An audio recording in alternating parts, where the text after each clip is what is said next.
À la une de ce journal, le Forum régional de la sécurité sociale qui s'est ouvert à Abidjan récemment a été meublé de plusieurs panels. Des précisions dans ce journal. Distinction. Après plusieurs années de service à la Banque nationale d'investissement, 143 agents ont vu leur mérite reconnu. Éducation financière. La structure SICA Finance a initié la deuxième édition des SICA Days au bénéfice des investisseurs. Invité de la session, le directeur général de Ecobank Côte d'Ivoire et ses collaborateurs. Et puis, le FDFP, Fonds de développement de formation professionnelle, renforce les capacités des gestionnaires des ressources humaines des entreprises.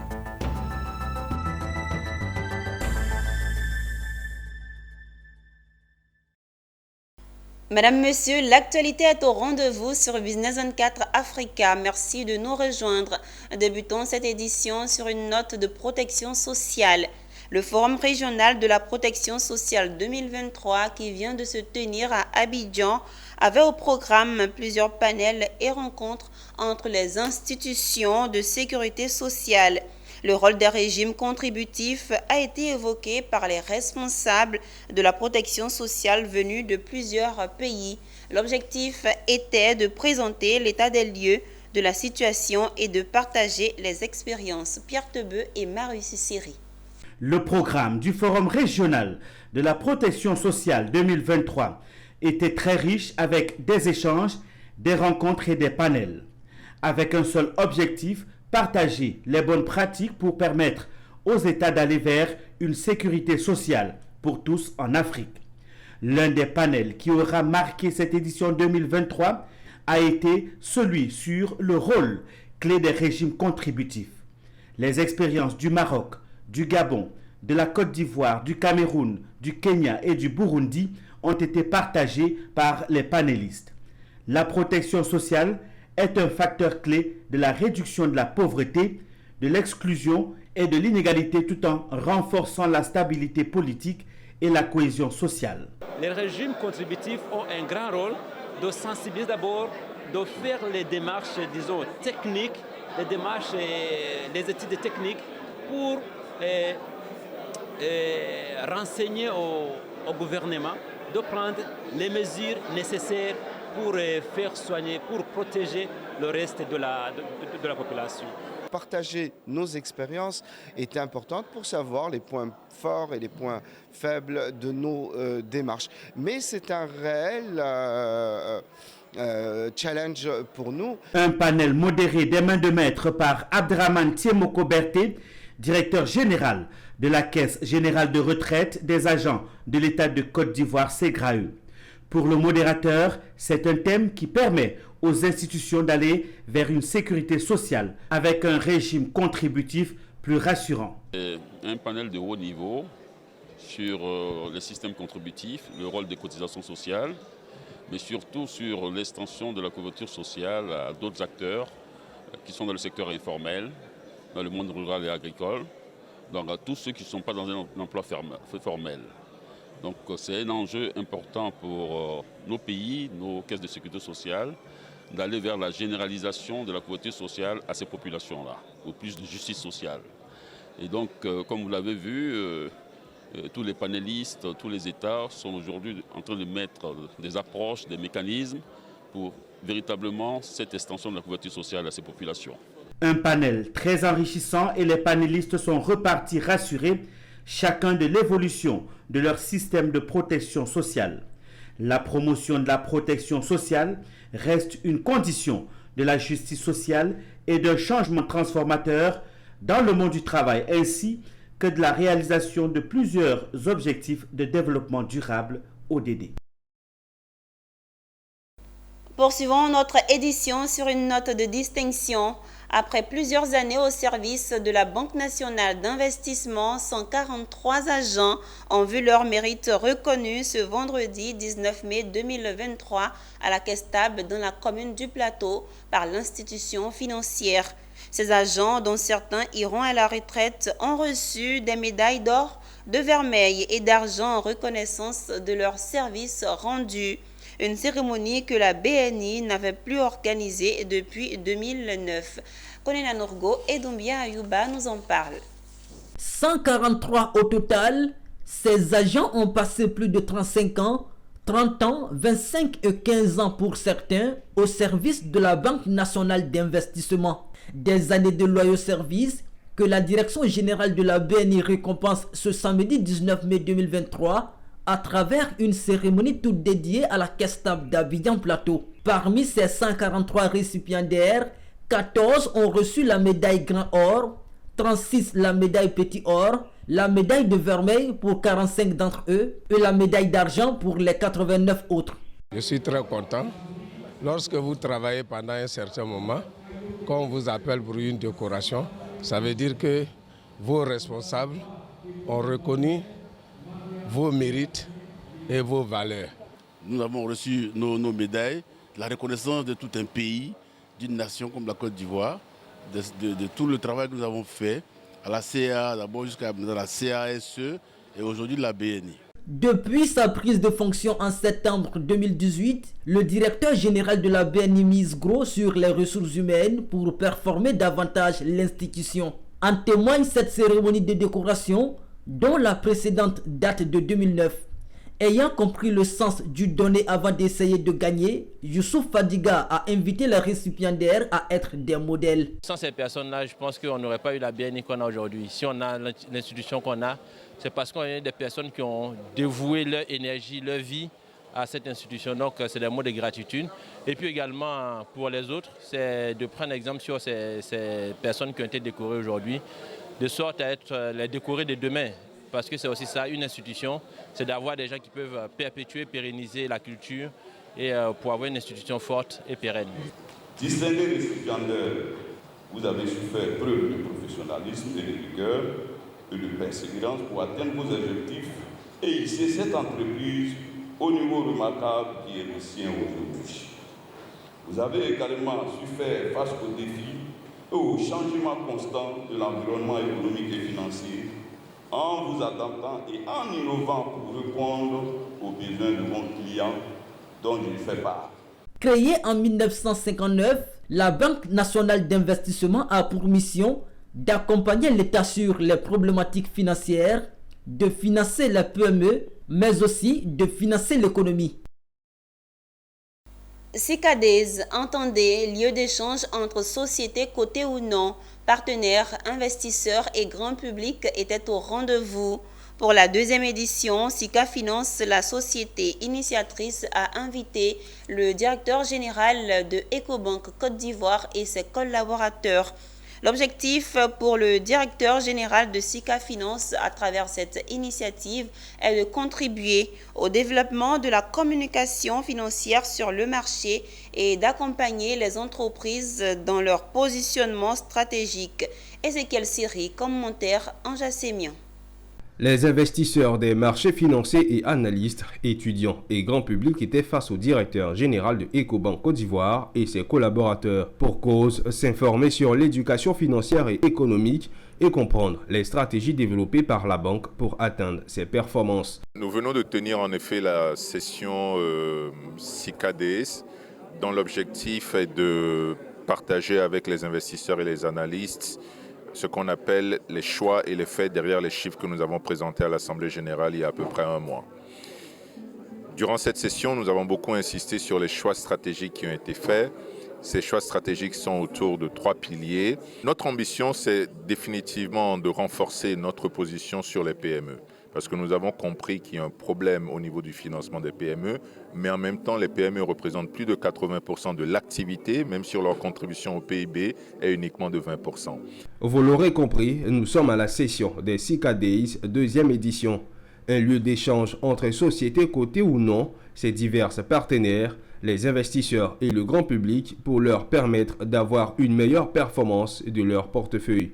Visiblement, les bénéficiaires de la deuxième édition des CICADES ont compris l'essentiel du message, un objectif que s'est assigné le directeur général de la structure SICA Finance, initiateur des CICADES. Donc aujourd'hui, nous avons créé cette plateforme-là depuis l'année passée pour permettre à ces entreprises de rencontrer effectivement leurs investisseurs, leurs actionnaires et de pouvoir leur fournir en information qualitative et quantitative de sorte à permettre à ces personnes de prendre de bonnes décisions d'investissement. Notons que Sika Finance est un site d'information financière et économique relatif à la bourse dans les 8 pays de l'UEMOA. Grâce à ces informations, les institutions et les investisseurs sont mieux outillés pour investir à la bourse et prennent de meilleures décisions pour une meilleure performance de leur portefeuille. 100 gestionnaires de ressources humaines de 100 entreprises ivoiriennes ont vu leurs capacités renforcées. À travers cette formation, le FDFP, Fonds de développement de la formation professionnelle, veut outiller les gestionnaires RH afin qu'ils identifient les besoins réels de leur entreprise. Le commentaire est signé Mondésir Nascimento. L'ingénierie de la formation, comment réussir son plan de formation. C'est autour de ce thème non moins important ou encore d'importance capitale que s'est déroulé un atelier de renforcement de capacité pour 100 gestionnaires ressources humaines. 100 entreprises ivoiriennes, toutes représentées. Ce sont au final les anciennes pratiques qui vont changer avec comme avantage la maîtrise du processus depuis la détection du besoin, passant par sa planification mais aussi l'évaluation de ce besoin. Une initiative du FDFP, Fonds de développement de la formation professionnelle. C'est un atelier très important qui vient de se dérouler et qui concerne le renforcement des capacités des gestionnaires des ressources humaines, donc ceux qui assument la fonction RH dans les entreprises.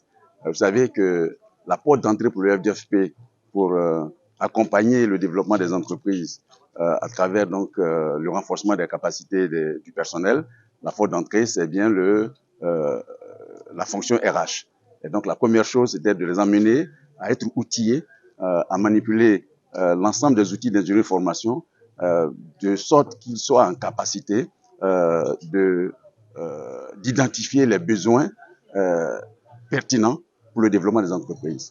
Et à partir de cet instant-là, nous sommes, en position d'acheter la bonne formation pour les entreprises et ces formations deviennent très utiles, pertinentes pour le développement des entreprises. Je pense que c'était une belle opportunité pour nous, les gestionnaires ressources humaines, d'accord, parce que nous sommes vraiment, on va dire, en amont au niveau des entreprises, donc tout ce qui concerne la formation. Donc, il était important que nos capacités soient renforcées. Et je pense que le thème qui a été choisi a été vraiment très bien choisi. Il est bon de souligner que le FDFP a promis remettre très prochainement le couvert pour 120 gestionnaires de ressources humaines. Parlons sport dans ce journal. La Côte d'Ivoire va abriter la 34e édition de la Coupe d'Afrique des Nations qui se jouera en janvier prochain. Le COCAN, comité d'organisation de la Coupe d'Afrique des Nations, présidé par le ministre François Albert Amicha, a rencontré à la cathédrale Saint-Paul du Plateau le Forum des confessions religieuses de Côte d'Ivoire. Cette rencontre avait pour objectif d'informer les chefs religieux et leurs membres du niveau d'avancement de l'organisation de la CAN, mais surtout de les mobiliser et les impliquer activement à la réussite de la plus belle CAN. Le récit de Eunice Bogou. Faire de la CAN 2023 la plus belle Coupe d'Afrique des Nations de football requiert la mobilisation de tous les Ivoiriens et de la divinité. Ce mercredi 17 mai, le ministre François Amichia, président de la COCAN, à la tête d'une forte délégation, est venu prendre la bénédiction des guides religieux à la salle de la conférence de la cathédrale Saint-Paul du Plateau. C'est la diversité religieuse ivoirienne qui est venue écouter François Amichia. Le président du COCAN, après les bénédictions, est venu les mobiliser pour la CAN 2023. Et aujourd'hui, de vous rencontrer, vous, éminents guides religieux et hommes de Dieu, que vous êtes, afin que vous puissiez confier notre organisation à la sainte protection du Tout-Puissant, Créateur, pour que notre compétition se déroule dans la sérénité et l'harmonie.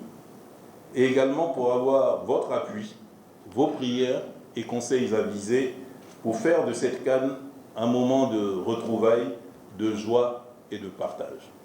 Heureux de cette marque d'intention, les chefs religieux ont accordé leur bénédiction afin que ce rendez-vous soit une réussite en Côte d'Ivoire. Que On a pris ça en main.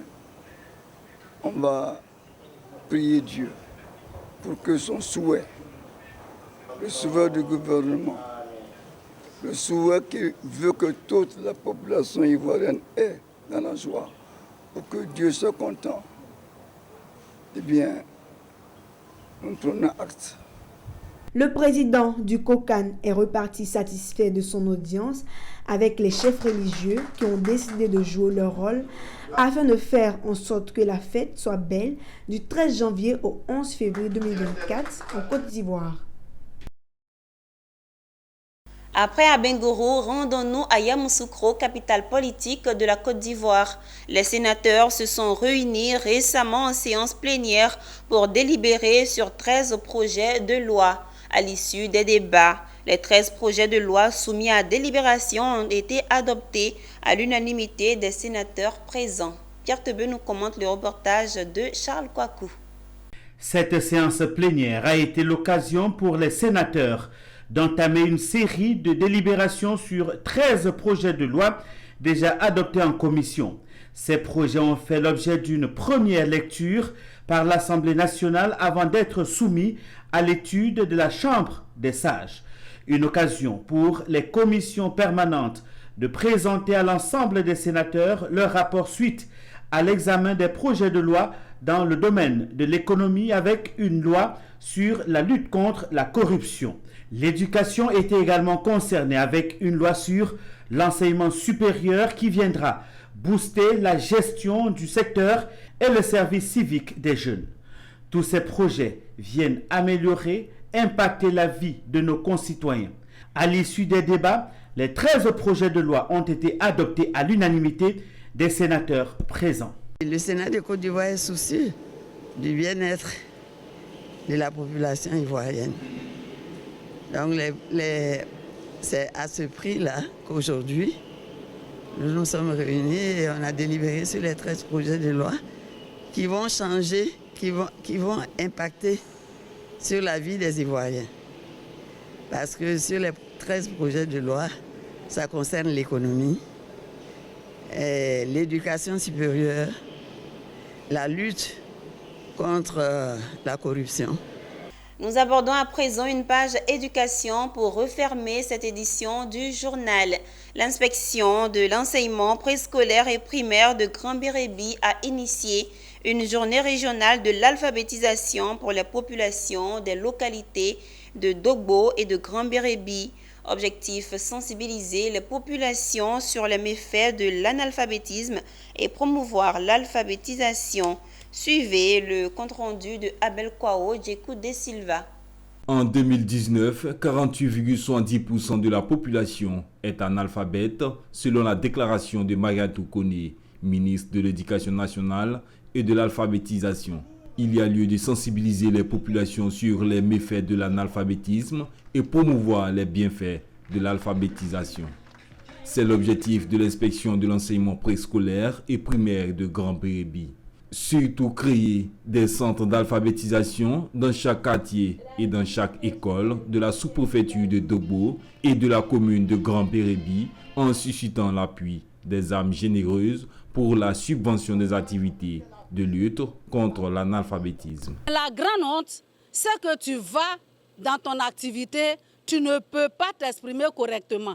Au cours des réunions, tu ne peux pas écrire ton nom. Et quand la feuille de présence vient à toi, tu donnes à ta voisine, pardon, écris mon nom. Grand Bérébi a eu le privilège d'abriter la deuxième édition de la journée régionale de l'alphabétisation.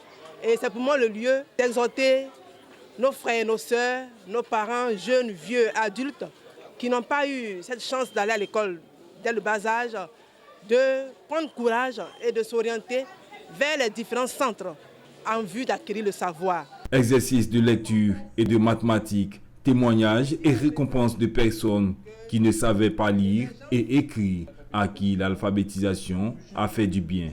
Avant, je ne savais pas lire, je ne savais pas calculer. Souvent, au milieu des gens, souvent quand je demande à ce qu'on me rende service à lire, pour moi, on me parlait mal. Maintenant, depuis ce jour, ça m'a touché. J'ai décidé d'apprendre à lire, écrire et calculer. Notons qu'en Afrique, en 2018, selon l'UNESCO, 43,80% de la population est analphabète, dont 53,3% de femmes et 36,3% des hommes. C'est par des prestations artistiques que la cérémonie de sensibilisation a pris fin. Eh bien, c'est ici que se referme ce journal préparé par l'ensemble de la rédaction. Merci de l'avoir suivi. Les programmes se poursuivent sur votre chaîne utile Business 24 Africa.